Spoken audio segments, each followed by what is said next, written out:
Hai adik-adik, kembali lagi dengan Kak Rina di Online Class 101. Kali ini kita akan belajar Bahasa Indonesia untuk kelas 5 tema 1 di subtema 2 Manusia dan Lingkungan. Di pembelajaran kali ini kita akan belajar otot manusia di halaman 108 sampai dengan 109. Adik-adik, untuk melihat pembelajaran lainnya, adik-adik bisa cek di kolom deskripsi, lalu cari kelasnya kelas berapa. Misalnya di kelas 3. Lalu adik-adik mau lihat kelas 3 tema 8, berarti ini kelas 3, lalu temanya tema 8. Diklik aja di sini. Nanti akan dialihkan ke halaman lain di browsernya dan masuk ke playlist di tema tersebut.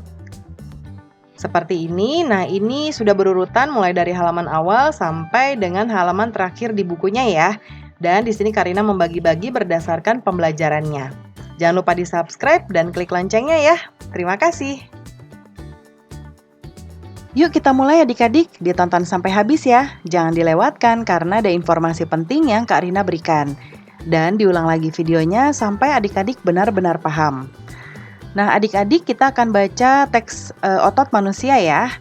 Otot-otot dalam tubuh manusia memiliki beberapa fungsi, tetapi fungsi yang utama adalah untuk bergerak.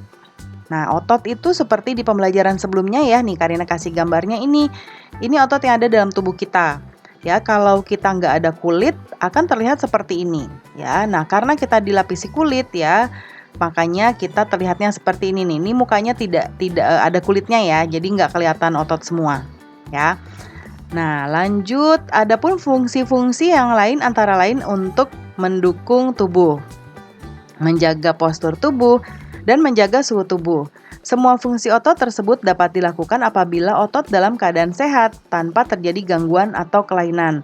Makanya adik-adik jangan suka memaksakan diri dalam misalnya mengangkat sesuatu yang berat ya, lalu kemudian misalnya bekerja atau mengerjakan sesuatu yang berat-berat ya, karena otot kita bisa rusak adik-adik ya.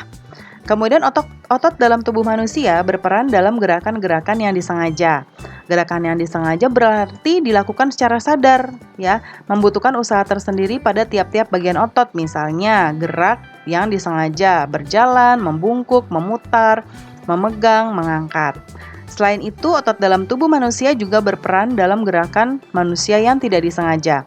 Nah, gerakan yang tidak disengaja seperti apa? Yaitu misalnya gerak yang secara otomatis. Misalnya pernafasan, gerak pencernaan makanan melalui sistem pencernaan dan detak jantung.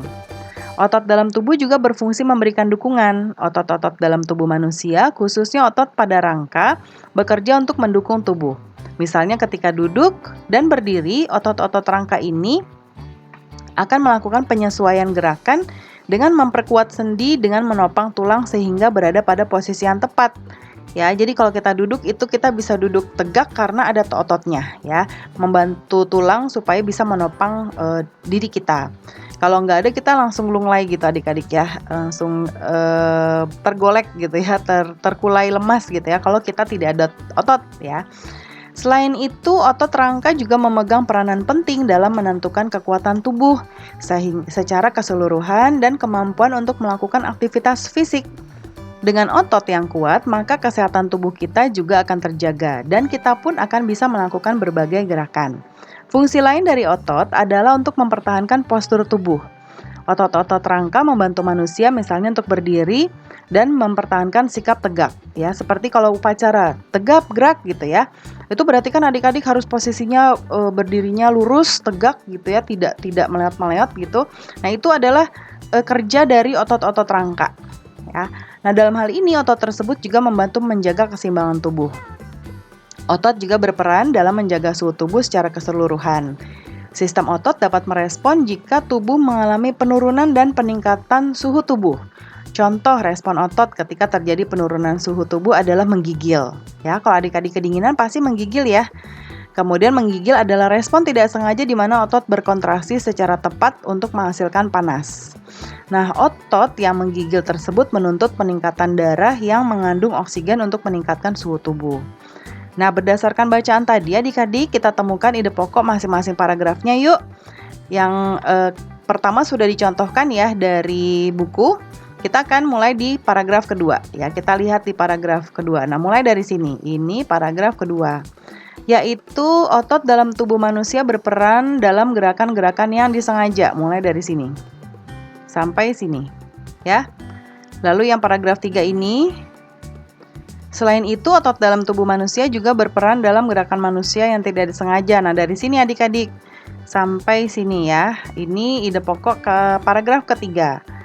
Lalu paragraf yang keempat ini menyambung ya, mulai dari sini sampai sini. Ini paragraf keempat bersambung ke sini, yaitu otot dalam tubuh juga berfungsi sampai dukungan.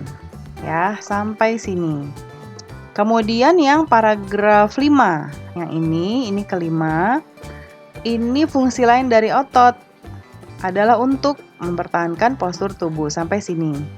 Dan yang paragraf ke-6 ini mulai dari otot juga berperan sampai secara keseluruhan sampai sini ya. Nah, pembelajaran kita sudah selesai ya adik-adik. Terima kasih sudah menonton sampai akhir. Mohon dimaafkan apabila ada kesalahan dalam perkataan maupun dalam materi yang diberikan. Sampai jumpa di pembelajaran berikutnya. Dadah!